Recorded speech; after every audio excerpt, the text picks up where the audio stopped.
Au nom du Père et du Fils et du Saint-Esprit. Amen. Roi céleste, consolateur, esprit de vérité, toi qui es partout présent et remplissant tout, viens Dieu, habite en nous, purifie-nous de toute souillure et sauve nos âmes. Jésus, je m'adresse à toi, vivant, ressuscité, présent parmi nous, fidèle et prêtre de différentes églises. Tu es au milieu de nous parce que nous sommes unis en ton nom et que nous nous aimons. Nous sommes bien conscients de ce qui s'est passé de tragique, de terrible dans les siècles antérieurs. Pour cela, nous te demandons pardon, Jésus. Nous savons que ton amour et ta miséricorde sont plus grands que tout ce qui a eu lieu dans le passé et tout ce qui pourra se produire dans l'avenir. Nous nous abandonnons confiants dans cet immense amour. Permets que nous soyons tes instruments, parmi beaucoup d'autres qui travaillent pour l'unité. Donne-nous de vivre ces années que nous avons encore pour que tous soient un. Amen.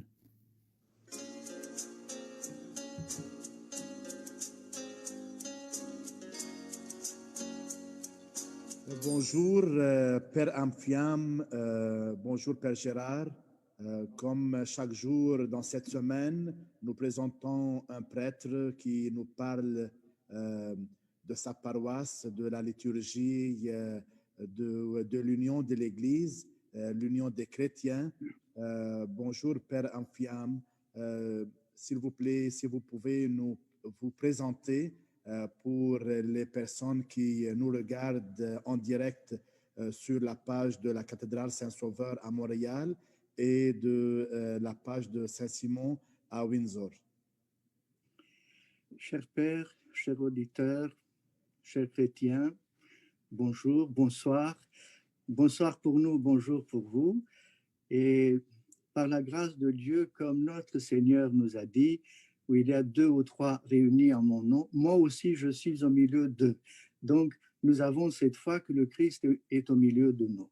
Donc, moi, je suis un moine archimandrite de l'archevêché de Paris, Alexandre Nevski, la cathédrale, et cet archevêché appartient au patriarcat de Moscou. Donc, ce soir, par la grâce de Dieu, on va aborder quelques sujets. Et en plus de ça, peut-être on peut commencer avec une prière ou on termine avec une prière. Qu'est-ce que vous en pensez, Père? C'est très beau. Union de prière. De même, je vais remercier Père Gérard qui était l'intermédiaire avec vous d'être avec nous, que ce soit par la prière ou par la présentation de ce sujet-là. D'accord. Donc, on commence avec la prière de l'Esprit Saint. Roi du ciel, consolateur, Esprit de vérité, toi qui es partout présent et qui remplis tout, trésor de bien et donateur de vie, viens et demeure en nous, purifie-nous de toute souillure et sauve nos âmes, toi qui es bonté. Gloire au Père et au Fils et au Saint-Esprit, et maintenant et toujours et pour les siècles des siècles. Amen. Que le Seigneur Dieu nous bénisse et qu'il nous donne la force et le courage d'apporter la bonne nouvelle. Amen. Amen. Amen. Mon Père, lorsqu'on parle dans cette semaine, on a dit qu'on parle de l'union des chrétiens. Selon vous, c'est quoi l'unité des chrétiens? C'est quoi l'unité des églises? Comment vous vous préparez pour cette semaine-là? Comment vous célébrez cette semaine-là par la prière et comment vous le faites?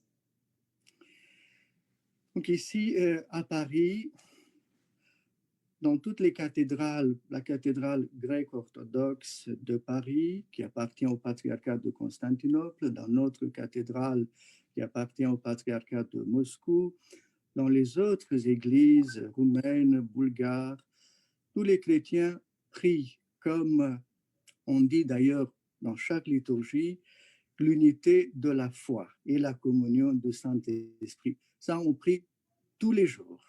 Mais en particulier, cette semaine, on appuie sur la parole de notre Seigneur Jésus-Christ, qu'il avait dit que tout soit un comme moi et toi, Père.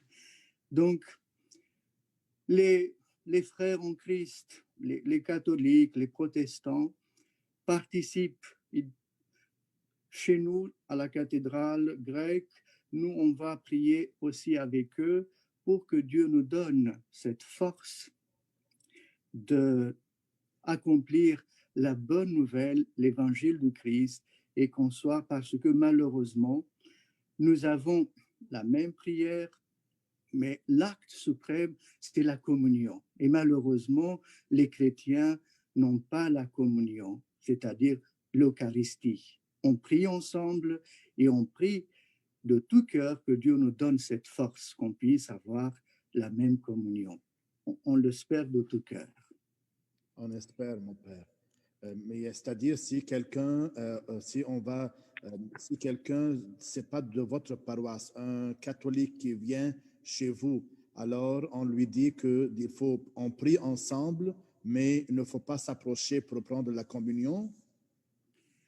C'est-à-dire que, comme je vous ai dit, l'acte suprême, c'est la communion. C'est la communion.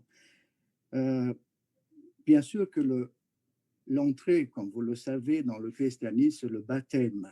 Et chaque chrétien qui est baptisé au nom du Père, du Fils et du Saint-Esprit, il peut prier avec nous, mais comme je vous ai dit, malheureusement, on ne peut pas communier. Donc, si un catholique vient chez nous, on prie, mais malheureusement, on ne communie pas ensemble. Voilà. C'est triste, mais malheureusement, comme je vous ai dit, nous n'avons pas la communion ensemble. Ok, mon Père, lorsqu'on dit, mon Père, à votre avis, de même à votre avis, parfois on dit que c'est avec tristesse, comme vous avez dit, c'est avec tristesse que vous voyez qu'un catholique ne peut pas prendre la communion.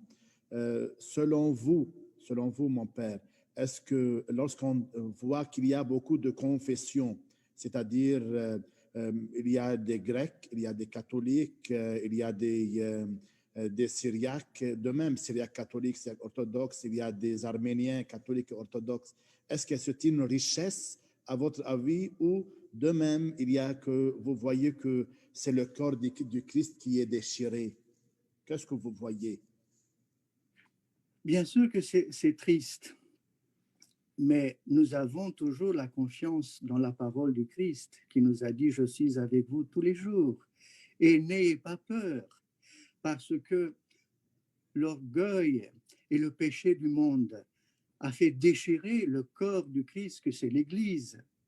Et malheureusement, on se trouve dans cette situation en ce moment-là, que nous sommes tous des chrétiens, qu'on croit dans le même Christ et nous n'avons pas la même possibilité de communier ensemble. C'est pour cela que, comme je vous ai dit au début, qu'on prie tous les jours dans la divine liturgie que l'unité de la foi soit arrivée. Et j'espère de tout cœur. Et c'est pour cela que ce dialogue, la prière ensemble, ne fait que de faire comprendre aux chrétiens que cette déchirure, que cette séparation ne fait que le corps du Christ saigne, que le corps du Christ, qui est l'Église, est divisé malheureusement. Et au cours de cette conversation, je peux vous donner une image plus tard d'une fresque que j'ai vue à l'extérieur d'un monastère où montre exactement l'Église qui se trouve aujourd'hui, mais dans le cours de notre dialogue. Donc, voilà, vous m'avez demandé comment ça se passe ici à Paris, qu'on prie dans cette semaine et on espère que tous les chrétiens vont devenir un, comme notre Seigneur Jésus-Christ avait dit. De toute façon, j'ai trouvé une poésie qui s'appelle « Ce n'est pas Judas qui est coupable ». C'est une poésie dans une autre langue, mais pas en français, mais je vais vous déduire que j'ai trouvé magnifique. qui est lié à ce sujet de l'unité. Et dans cette poésie, dans la première strophe, dit, ce n'est pas seulement Judas qui est coupable pour le sang qui a été versé, ni les grands prêtres, ni Judas. C'est tout le monde entier à cause du péché, moi et toi. Donc, c'est l'orgueil, c'est le péché du monde qui a déchiré cette unité que le Christ a prévue au moment avant de sa crucifixion, avant sa passion. Mais on espère de tout cœur pour arriver. Mais ce qui est très encourageant, ce qui est magnifique, c'est que on est arrivé de prier ensemble, que tous les chrétiens pensent aux autres, que tous les chrétiens ont cette conscience qu'on doit être un parce que l'Église doit devenir celle que le Christ veut, une, sainte, catholique et apostolique. C'est ça que depuis toujours nous avons confessé et on confesse. C'est-à-dire que vous dites que l'unité des chrétiens ou des églises a fait des pas vers l'avant. Avant, ils blasphémaient l'un l'autre, ils excommunient l'un l'autre. Et maintenant, on a commencé à prier ensemble. Alors, il y a des pas vers l'amélioration et vers le bien. Et ce sont des pas vers l'unité. Complètement, comme vous dites, il y a eu cette déchirure, il y a eu cette haine, mais là, c'est vraiment un grand progrès et les chrétiens se sont rendus compte que c'est grave de rester séparés parce que, comme vous le savez, diabolos en grec, c'est-à-dire celui qui sépare. Le Christ veut unir et que tout soit un, et le diable fait bien son travail, il le fait bien jusqu'au bout, c'est-à-dire séparer. Et donc, les chrétiens se sont rendus compte de cette gravité, de cette séparation, de cette déchirure dans le sein de l'Église. Et c'est vraiment quelque chose d'extraordinaire, qu'on n'est pas fâché, on n'est pas dans la haine, on a éliminé toutes ces choses qui ne sont pas... Donc, un vrai chrétien ne doit pas penser de cette manière-là, mais malheureusement, c'est arrivé. Je vous ai dit le diabolos, celui qui sépare, mais c'est déjà un grand pas parce que, vous voyez, nous sommes ensemble, on prie ensemble et j'espère de tout cœur arriver, confesser et communier tous avec le même corps, le sang du Christ. C'est beau. Lorsqu'on dit, comme c'est Père Gérard qui vous a dit que nous sommes grecs melkites catholiques, alors dans le temps, nous avons, et de même jusqu'à maintenant, nous avons le rite orthodoxe, nous avons le rite, on dit le rite oriental, Oui. et aujourd'hui, en 1600, on est devenu un seul arbre qui est la mère de l'Église, alors avec deux branches. Avec deux branches, les catholiques et les orthodoxes, grecs melkites catholiques et les orthodoxes. Comment vous évaluez cela? Comment vous les voyez, mon père? C'est du point de vue historique, comme vous le savez mieux que moi.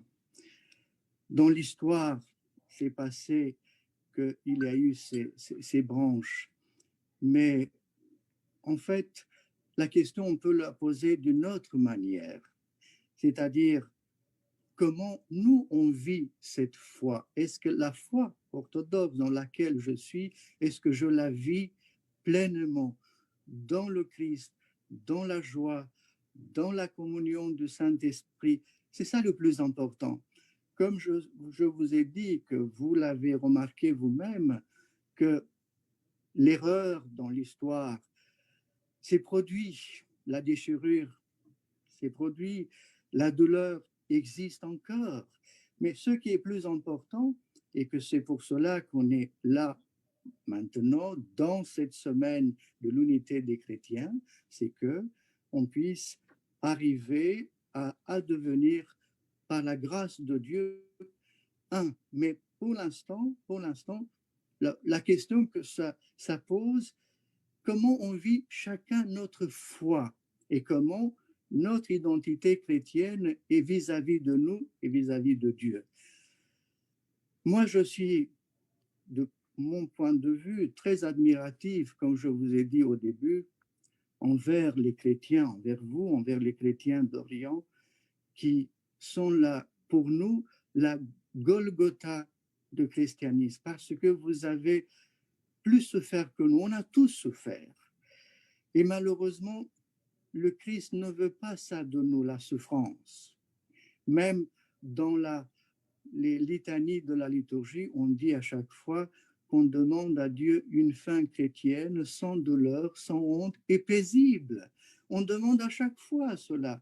Donc, pour vous que vous avez souffert et que vous souffrez encore, ben, par la grâce de Dieu, vous êtes sur la bonne voie, vous confessez la foi orthodoxe, mais on prie Dieu qu'on puisse, comme je vous ai dit, et j'espère de tout cœur, pour arriver à un point commun et par la grâce de Dieu.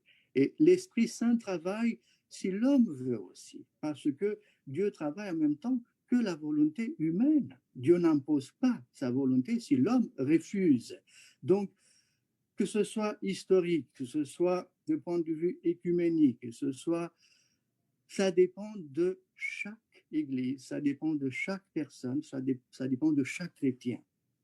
Parce que nous, on parle, et je me rappelle d'un patriarche que je l'ai connu, un saint homme.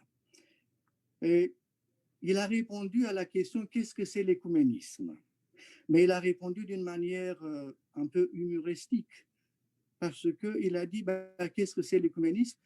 On se rencontre pour décider quand sera la prochaine rencontre. C'est-à-dire que malheureusement, on ne fait rien de concret. Qu'est-ce que c'est l'écuménisme? On se rencontre pour décider quand sera la prochaine rencontre.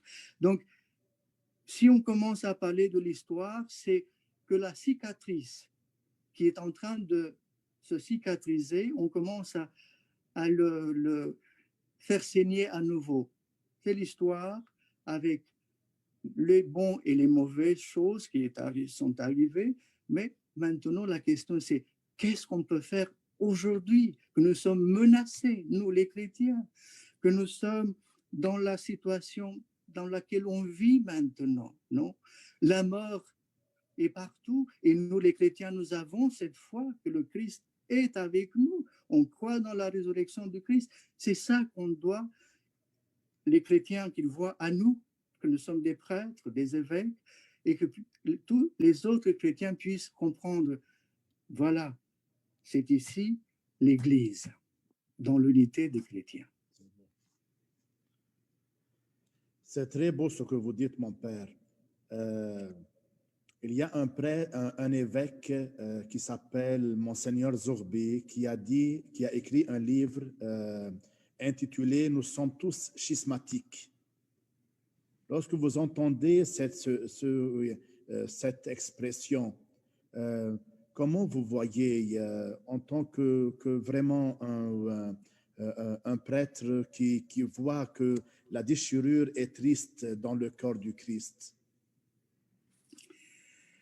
Vous savez, nous, en tant que chrétiens, on n'a pas le droit de juger personne. On peut juger que soi-même, mais on n'a pas le droit de juger ni vous, ni moi, ni personne. Oui. Donc, moi, qui suis-je, moi, de vous juger que vous êtes schismatiques? Pas du tout. Vous êtes des chrétiens, mais on n'a pas le droit. Parce que si on commence, comme je vous ai dit, pardonnez-moi de me faire répéter, qu'on commence à gratter à nouveau sur la cicatrice qui est en train de guérir, à ce moment-là, on ne va jamais arriver. Non, il faut laisser de côté l'histoire avec tous ces péchés, avec toutes ces mauvaises choses qui malheureusement sont arrivées, mais on n'a pas le droit de critiquer et de juger personne. Non, ça, je ne suis pas d'accord. C'est Dieu qui jugera chacun d'entre nous. Ce qui est très important entre nous, les chrétiens, comme disait mon évêque ce matin, qu'on soit ouverts envers tous, qu'on soit en dialogue, compris. Le reste, c'est Dieu que jugera. Parce que chacun en vous, en tant que théologien, vous, en tant que théologien, moi je dirais que c'est moi qui ai raison, vous direz que c'est vous qui avez raison, les autres vont dire que c'est eux qui ont raison, alors la vérité elle est où? Voilà.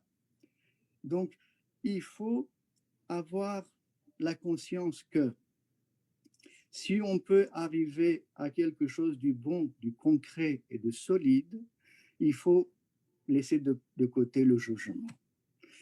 Qui est le plus bon? C'est le seul Dieu. Nous, on fait, comme disait Saint Jean Chrysostome, même si moi je suis devenu aveugle, je suis celui qui tient la lumière dans mes mains pour que les autres voient le chemin. Voilà, nous sommes ceux qui tiennent la lumière du Christ pour que les chrétiens puissent voir. Mais si on commence à se juger, de dire que vous êtes le mauvais, moi je suis le meilleur et l'inverse, alors on ne va jamais arriver à progresser dans ce beau programme de l'unité des chrétiens. Moi, c'est mon point de vue. Si vous croyez que je n'ai pas dit correctement, vous pouvez me dire, même juger. Non, on ne vous juge jamais, mon père. À votre avis, révérend Père, comment se fait l'unité à votre avis? Comment se fera l'unité des chrétiens? Oui.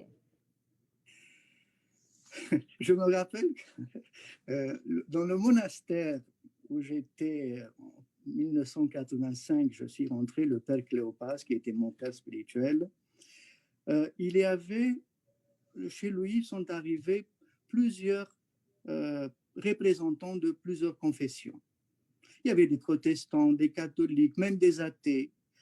Et un orthodoxe a posé une question pour provoquer, donc pour provoquer Père Cléopas, en lui disant, Père, n'est-ce pas que tous les athées, que tous les protestants, que tous les vont aller en enfer, n'est-ce pas? Et Père Cléopas avait dit, mais essayez de moi je ne suis pas Dieu, de vous répondre. Essayez de me faire un Dieu et je vous répondrai. Donc, à cette question-là, je ne peux pas vous répondre. Moi, mais à tout votre ce que avis, ce qu'il veut dire, ce peu qu'il veut vous dire, quels sont les pas? Qu'est-ce que moi-même, en tant que chrétien, moi-même, en tant que prêtre, qu'est-ce que je dois faire pour que l'unité des chrétiens se réalise? le plus important, c'est la métanoïa, c'est-à-dire changer nos attitudes, comme disait mon évêque aux prêtres de paroisse, que toutes les paroisses soient ouvertes, que chaque chrétien qui arrive dans n'importe quelle paroisse, que le prêtre et l'accueil soit un accueil d'amour, que ce soit un accueil de joie, que les chrétiens se sentent en sécurité dans l'Église, qu'ils voient en vous et en moi le message divin. C'est ça le message qu'on doit nous-mêmes apporter aux chrétiens qui viennent et qui s'approchent de nous. Moi, je vois de cette façon-là, qu'on soit ouvert et avec une ouverture d'amour et donner un espoir à celui qui vient de la mort à la vie, parce que dans l'Église, c'est la vie, parce que le Christ, c'est la vie. C'est bon. Je vous ai dit tout à l'heure que j'ai vu, et je vais vous donner la réponse de cette unité des chrétiens, que j'ai vu sur une fresque une image d'un peintre grec qui représentait l'Église dans tous les temps. C'est-à-dire dans la barque, le Christ avec les apôtres, et jusqu'à nous, plus loin, il y avait le sanctuaire, au milieu l'évêque, et autour du sanctuaire, les prêtres. Et comme vous le savez, sur le sanctuaire, sur la sainte table, il y a le tabernacle, et dedans, il y a le corps et le sang du Christ qui restent tout le temps sur la sainte table. Et plus loin, on voyait quelqu'un, un on peut dire, un ennemi de l'Église avec un arc qui tire avec une flèche. Alors, la question se pose, cette flèche va où? Veut guetter qui? Parce qu'on voit le Christ avec les apôtres dans la barque. Autour, au bord de l'arc, on voit les ennemis de l'Église qui veut échouer, qui veut détruire l'Église. Et on voit plus loin l'Église actuelle, l'évêque et les prêtres. Et la flèche, on a mesuré où va la flèche. Et vous savez où va la flèche? Parce qu'on peut se demander, détruire le Christ ou l'évêque? Non. Cette flèche va sur la sainte table, sur la tabernacle. C'est-à-dire que l'ennemi de l'Église, qu'est-ce qu'il veut détruire? Le Christ eucharistique. Pas le Christ historique, parce que personne ne nie le Christ historique, le Christ eucharistique. C'est-à-dire, vous savez, sur le chemin d'Emmaüs, quand sur la fraction de pain, le Christ a disparu. Alors on se pose la question, pourquoi il a disparu? Il a voulu montrer aux apôtres, à nous et à tous les chrétiens, que le Christ, jusqu'à sa résurrection, c'était le Christ qui est rentré dans l'histoire en tant qu'homme et Dieu. Et après sa résurrection, c'est le même Christ, mais sur notre forme, sur la forme du pain et sur la forme du vin, c'est-à-dire le corps et le sang du Christ. Donc, les ennemis de l'Église, qu'est-ce qu'ils veulent détruire? Ceux qu'ils ont réussi, détruire le corps, le Christ eucharistique. C'est ça, voilà, la déchirure dans l'Église. Et cette image, ça m'a paru extraordinaire, si vous avez compris, où va la flèche? Détruire le Christ eucharistique, parce que le Christ historique, même les athées, même les agnostiques, ne nient pas le Christ. Donc, pour vous dire que cette déchirure existe, que cette douleur, elle est immense, mais on est des chrétiens, on ne désespère pas parce qu'on a la confiance en celui qui nous aime, en celui qui nous a promis, je suis avec vous tous les jours et n'ayez pas peur. Donc voilà comment moi je vois et comment je transmets à tous les chrétiens cette unité. Malheureusement, nous sommes ici, nous avons fait un grand pas et j'espère de tout cœur arriver un jour. Mais comme je vous ai dit de la part de Père Cléopas, je ne suis pas Dieu pour vous répondre quand sera cette unité. Ok. Je le désire. Pardon, pardonnez-moi, oui. On le désire tous ensemble. On va clôturer, mon Père, que ce soit par une chanson ou par une prière de vous et après d'une bénédiction pour nous-mêmes et pour toutes les personnes qui nous voient à travers Facebook. D'accord. Donc, on peut clôturer avec la prière de la Vierge Marie. Toi, plus vénérable que les chérubins, qui est incomparablement plus glorieuse que les séraphins, qui sans corruption enfanta Dieu le Verbe, toi, véritable Mère de Dieu, nous te magnifions. Gloire au Père et au Fils et au Saint-Esprit, maintenant et toujours et pour les siècles des siècles. Amen. Kyrie eleison, Kyrie eleison, Kyrie eleison, Père béni. Alors que Dieu vous bénisse, bénisse toutes les personnes qui nous regardent à travers Facebook, qui donnent à toutes les églises qu'ils vivent la sainteté, surtout dans ces moments que vous avez dit, les familles et les personnes qui souffrent en Orient et à travers le monde, que le Christ ressuscité soit toujours avec eux, leur donne la consolation, maintenant et toujours et dans les siècles des siècles. Amen. Amen. Amen. Si vous permettez une seconde, j'ai appris, parce que j'ai vu à plusieurs prêtres dans nos églises orthodoxes, après la grande entrée, quand on nomme d'abord l'évêque, après la patrie et ceux qui nous gouvernent, et en troisième partie, pour tous les chrétiens purs et orthodoxes. Et on rajoute, et pour tous les chrétiens qui souffrent pour la foi en Christ. Et c'est vous qui vous souffrez pour la foi en Christ. Que Dieu vous donne la foi et le courage. Et rassurez-vous, on vous aime, tous Merci. les chrétiens, et on vous aime et on vous porte dans nos cœurs, et que Dieu nous aide à rester dans cet amour et cette unité de Dieu. Merci Merci. Père. infiniment, mon Père, puisque vous êtes C'est venu. moi. Une fierté à nous de vous entendre, d'être avec nous et que vous avez accepté d'être avec nous. C'est grâce au Père Gérard et je Oui. le remercie en Merci. particulier. Merci Merci. beaucoup. C'est moi qui vous remercie. Merci, Père. Merci. Union de prière. Amen. Amen.